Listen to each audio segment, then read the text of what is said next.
साथियों, मैं आपके सामने इस बात की गुजारिश करने के लिए खड़ा हूं कि मजलिस इत्तेहादुल मुस्लिमीन ने हमारी बहन मोहतरमा प्रियंका साहिबा को, जो जिला अध्यक्ष भी हैं, वो काराकाज से एमआईएम पार्टी के उम्मीदवार हैं, और मैं आपको बता रहा हूं कि इनकी कामयाबी ये सिर्फ पतंग छाप की कामयाबी नहीं होगी, बल्कि ये सही मानों में सामाजिक न्याय की और सेकुलरिज्म की कामयाबी होगी। आप जानते हैं कि हर सियासी पार्टी ने महादलित का नाम लेकर आवाम को धोखा दिया, समाजवाद के नाम पर मुसलमानों को धोखा दिया, कभी हिंदू एकता और सामाजिक न्याय की बातें करने वाले ये तमाम सियासी पार्टियों ने सिर्फ आपका वोट हासिल किया। और आज जब यहां से हमारी बहन इलेक्शन लड़ रही है तो हम पर इल्जाम लगाया जा रहा है कि हम वोट काटने के लिए आ रहे हैं। मेरा उनसे एक ही सवाल है कि आपने क्या किया काराकाट के इस पार्लियामेंट क्षेत्र के लिए।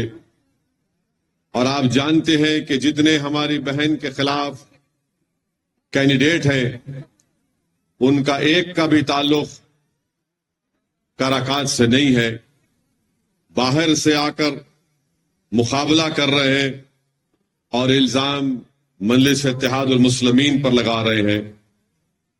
आप लोग इस बात से जानते हैं कि नबी नगर में एक पार्किंग के मसले के ऊपर 4 मुसलमान नौजवानों को मारा पीटा गया। यहां पर सोन नदी है और कोई बराबर ब्रिज नहीं है। अभी हमारे भाई बता रहे थे कि पाली का ब्रिज टूट गया। जितने इस पार्लियामेंट कॉन्स्टिट्यूंसी में ब्रिज है वो नीतीश कुमार की तरह है कि कब गिर जाए पता नहीं चलता। फिर इस काराकाट में कालीन की, यहां पर कालीन बनाते थे, आज वो काम खत्म होकर रह गया। अब राजद के और बीजेपी के लोग कह रहे हैं कि काराकाट के नौजवानों तुम कालीन बिछाओ, यादव जी के लिए, मोदी जी के लिए और नीतीश जी के लिए। यहां पर यह कारोबार खत्म होकर रह गया। फैक्ट्री थी देहरी विधानसभा में, सिर्फ कागज पर फैक्ट्री है मगर जमीन पर कुछ नहीं आता। इंद्रापुरी डैम है, यहां से पानी सप्लाई होता है पूरे प्रदेश को, मगर काराकाट की आवाम को पानी नहीं मिलता।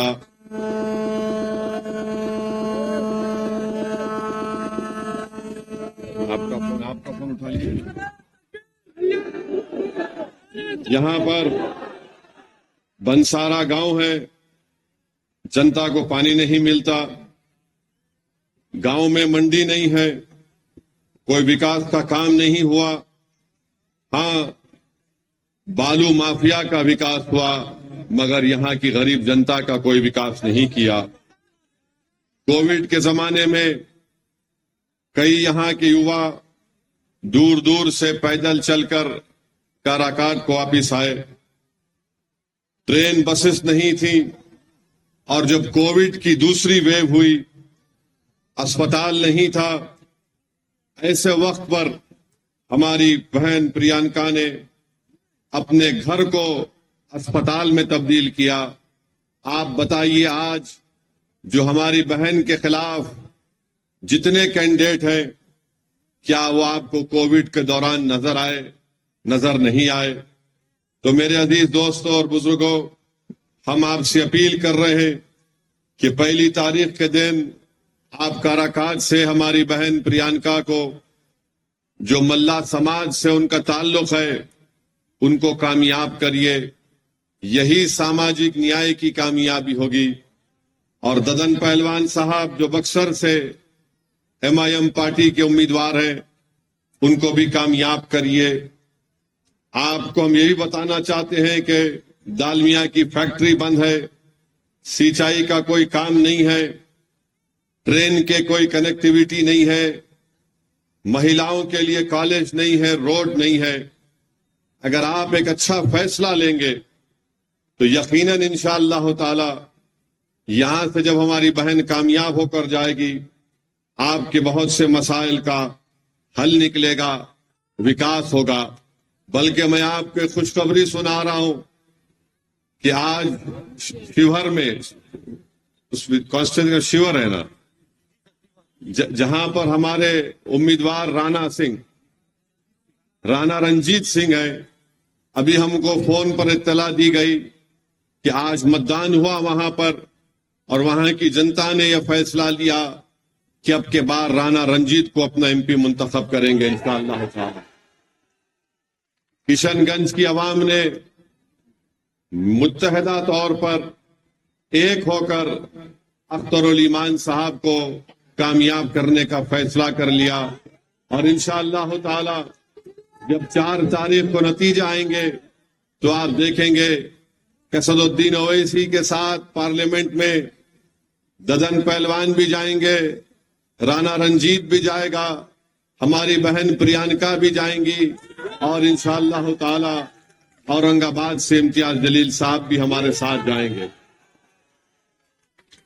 किशनगंज में 26 अप्रैल को मतदान का दिन था, तो इतनी तकलीफ लालू यादव को हो गई कि मतदान के दिन लालू यादव को मालूम हो गया कि अब पूरे किशनगंज में पतंग छाप पर वोट लगने वाला है।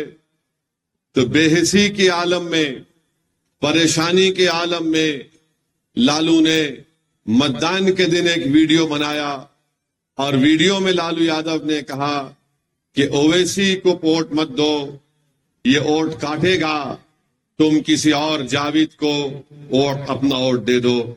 लालू जी, हम आपको बताना चाह रहे हैं कि आपने बरसों MY का नाम लेकर सबकी आंखों में धूल झोंका।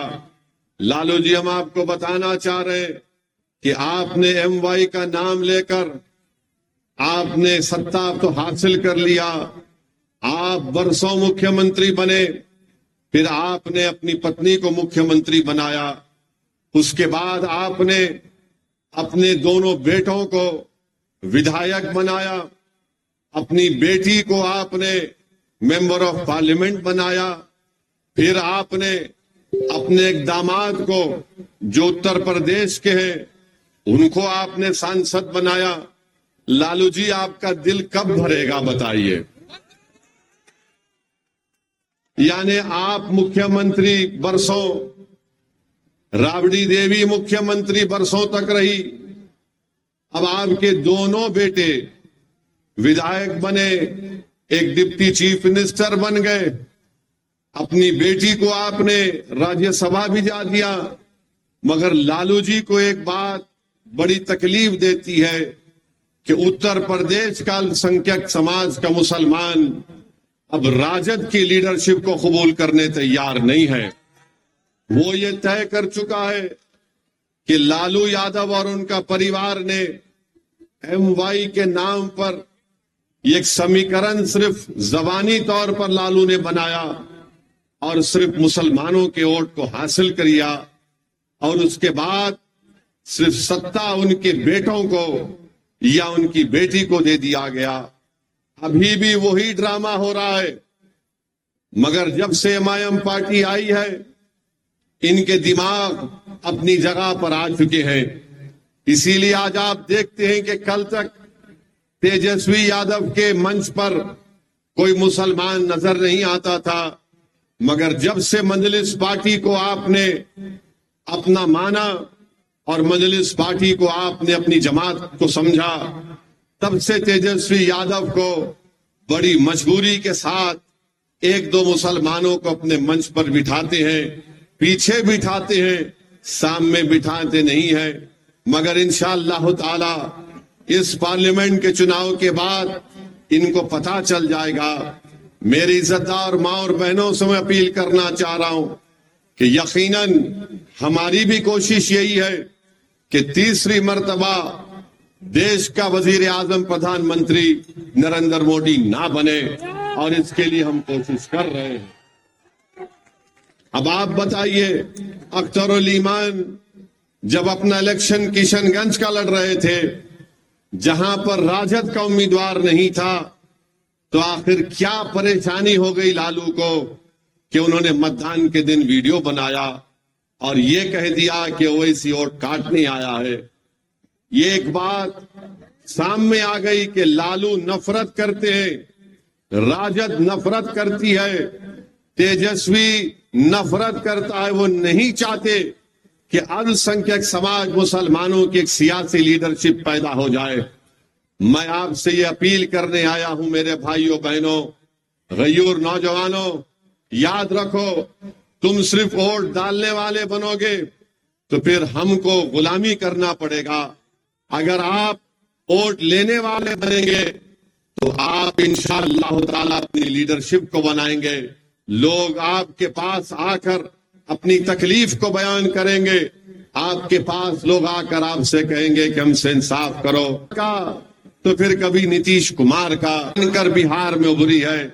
मेरी आपसे दबन गुजारिश है कि आप अपना एक वोट 1 तारीख के दिन पतंग छाप के निशान पर बटन दबाइए, और हम आपसे वादा कर रहे हैं कि इंशाअल्लाह ताला अगर दिल्ली में जरूरत पड़ेगी, भारत की जनता ऐसा फैसला देगी कि तीसरी मर्तबा इस देश का प्रधानमंत्री नरेंद्र मोदी ना बने, मैं आपको बता रहा हूं, वादा कर रहा हूं कि एमआईएम पार्टी यकीनन पूरी कोशिश करके किसी ऐसे शख्स को इस देश का प्रधानमंत्री बनाएगी जिसका ताल्लुक बीजेपी से और नरेंद्र मोदी से ना हो।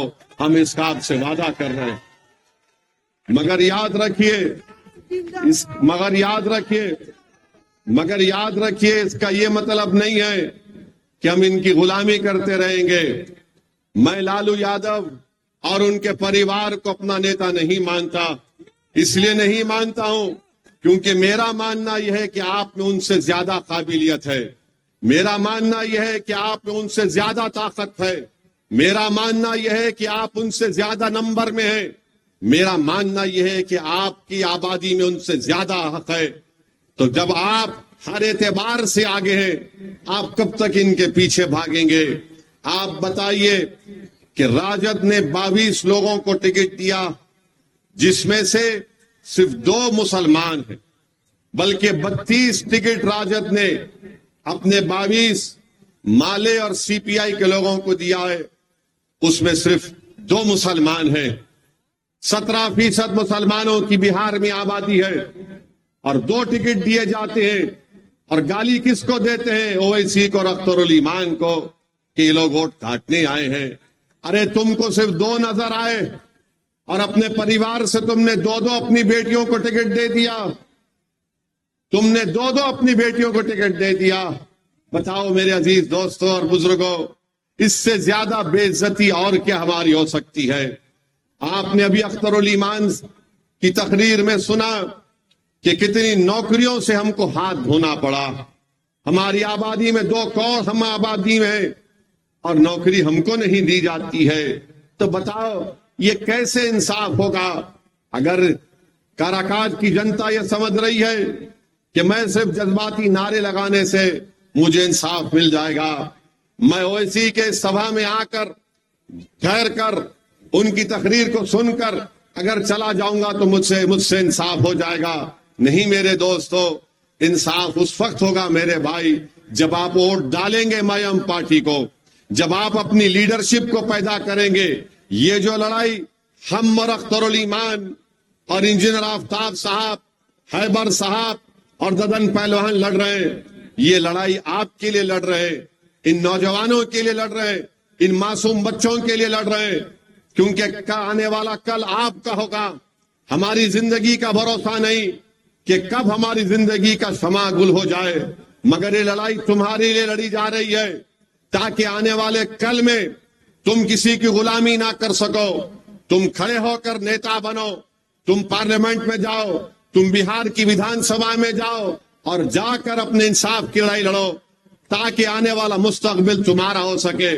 बल्कि मैं बिहार के उन तमाम अल्पसंख्यक समाज के मुसलमानों से अपील कर रहा हूं, क्यों नहीं आप मुख्यमंत्री बन सकते बिहार के? आने वाले विधानसभा में हम बताएंगे इंशाअल्लाह ताला लालू को, नीतीश को, कि बिहार का मुख्यमंत्री एक मुसलमान भी बन सकता है इंशाअल्लाह ताला। हम कब तक इन लोगों की गुलामी करते रहेंगे?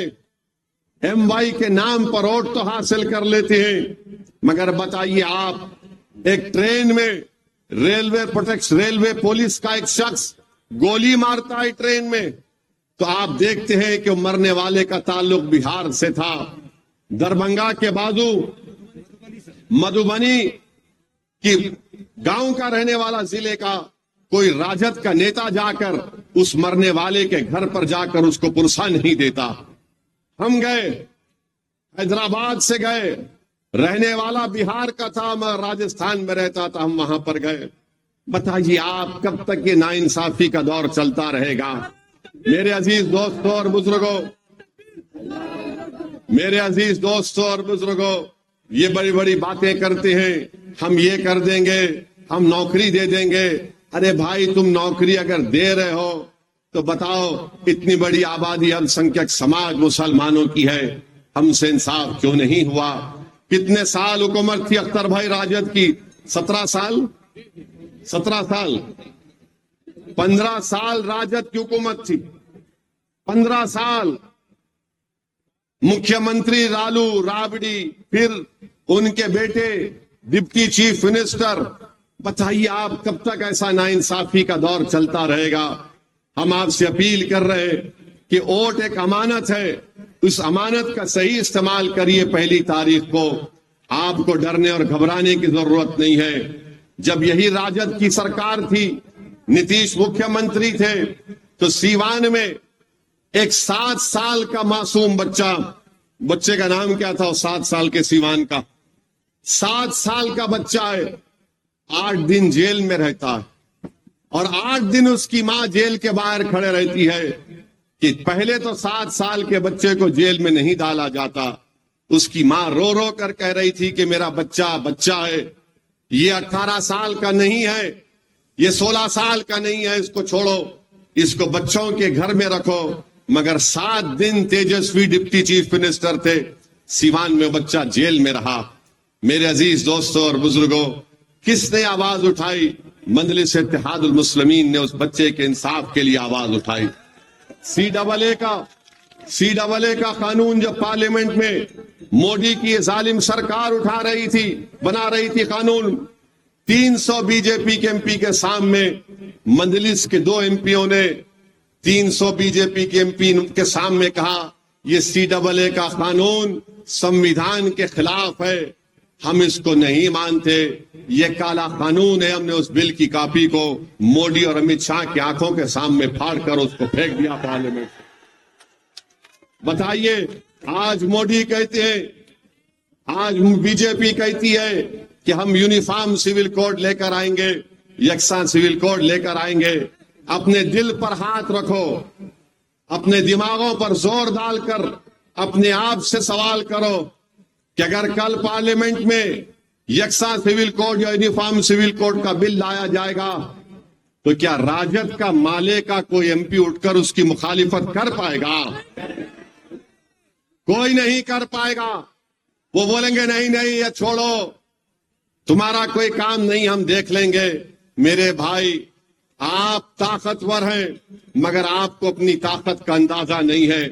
इसीलिए मेरी आपसे अपील है कि आप मुत्तहिदा तौर पर अपने के कोड का इस्तेमाल करिए। और रहा सवाल हमारे प्रधानमंत्री का, मेरे भाई, आप और हम सब लोग अपनी अम्मा के पेट से पैदा हुए ना, आप और हम सब।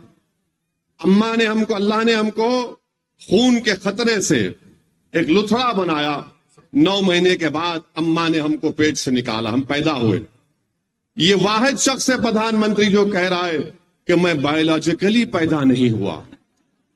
ना हंसने की बात नहीं है। उन्होंने कहा यह बात को, उन्होंने कहा इस बात को कि मैं बायोलॉजिकली पैदा नहीं हुआ।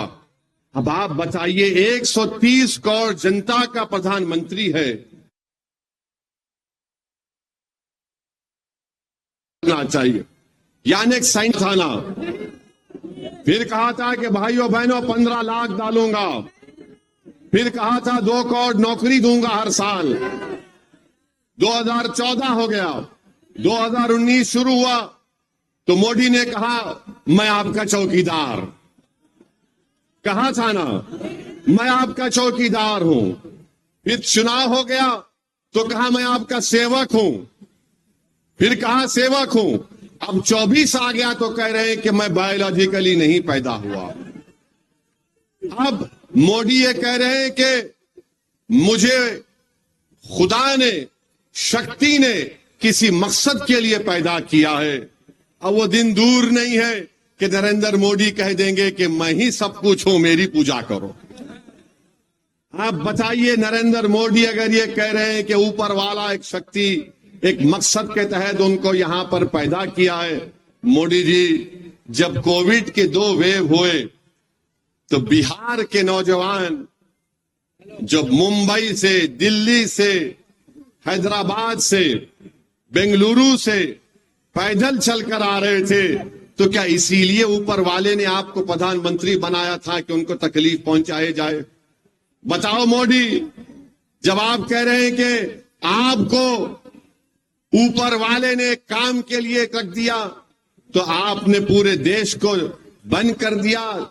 130 करोड़ जनता को नरेंद्र मोदी ने चंद घंटों की भी मोहलत नहीं दी और कहा कि भाइयों बहनों लॉकडाउन होगा। देश को बंद कर दिया मोदी ने। और मोदी कहते हैं कि मैं एक शक्ति है, मुझे किस खास काम के लिए भारत में यहां पर काम करने के लिए रखा गया। मोदी जी, आप अहंकार का शिकार हो चुके हैं, आप गुरूर में डूब कर बोल रहे हैं। याद रखो, भारत एक देश है और देश बड़ा है। नरेंद्र मोदी, तुम देश से बड़े कभी थे ना कभी रहोगे इंशाअल्लाह ताला। मोदी जैसे नमस्कार, मैं हूं मानक गुप्ता। अगर आपको हमारा ये वीडियो पसंद आया हो तो इसे लाइक और शेयर जरूर करें, और हां, हमें सब्सक्राइब और फॉलो करना ना भूलें ताकि आप देश और दुनिया की कोई खबर मिस ना करें। तो जुड़े रहिए हमारे साथ और देखते रहिए न्यूज़ 24।